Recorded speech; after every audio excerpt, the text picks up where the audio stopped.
I always thought betrayal would feel like an earthquake. Shaking, screaming, breaking.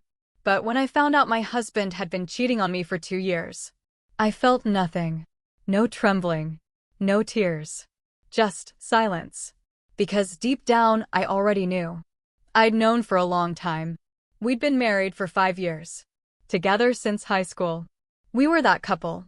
The ones that made it through teenage awkwardness, college stress, family holidays, and still came out smiling. But behind closed doors, I'd been carrying the weight of us alone. And the day I found out about her, his colleague, his secret, I finally put it down. We met in chemistry class. He sat behind me, tapping his pen against his desk, humming songs I'd later dance to at our wedding. He made me laugh.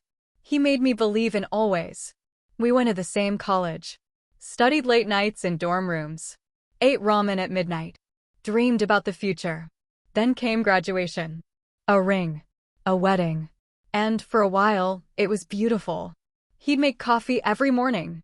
I'd kiss his forehead before leaving for work. We were building something. Or so I thought. It didn't happen all at once. That's the thing about falling apart. It's never dramatic.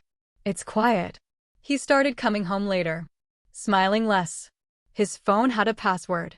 His eyes started to wander, not just physically, but emotionally. I'd ask him how work was. He'd say fine. I'd tell him I missed him. He'd kiss my forehead like a brother. I stopped feeling married. And started feeling invisible. But I kept going. Cooking dinner. Planning vacations. Texting him sweet notes at lunch. Because I thought I was the problem. I thought maybe if I loved harder, he'd return. I found out on a Thursday. He left his email open. I wasn't snooping. I wasn't even looking. But there it was. An email thread between him and her. They weren't hiding. Not really. Photos. Plans. Memories. Words I hadn't heard in years. I can't wait to see you tonight. You make me feel alive. I closed the laptop. Sat on the couch. And felt nothing. Because betrayal doesn't always come with rage. Sometimes it comes with relief. That night, I looked at myself in the mirror. Really looked. For the first time in years. And I didn't see a broken woman. I saw a woman who had held a crumbling relationship on her back for far too long. I saw strength. I saw survival. I saw someone ready to stop surviving and start living. So I packed a bag. Not out of spite. Not for drama. But for me. Because I realized something vital.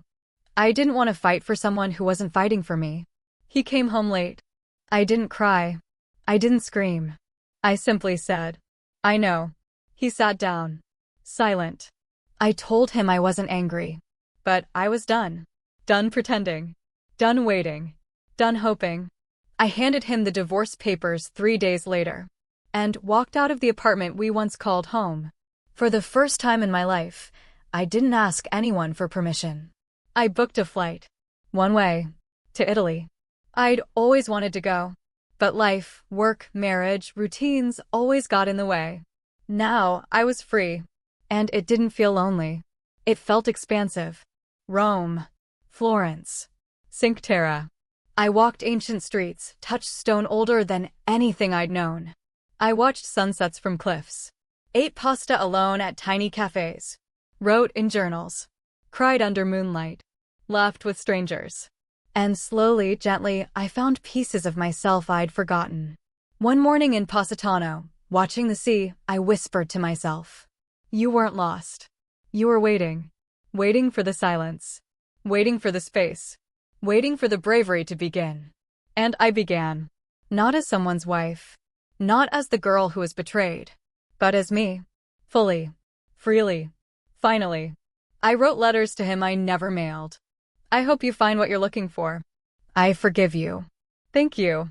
For setting me free. And then I let them go. Because some goodbyes don't need echoes. Only closure. Today, I live in a small apartment in Lisbon. I teach yoga to tourists. I write. I wake up without dread. I send postcards to my younger self. You made it. And sometimes, when I walk by the ocean, I smile.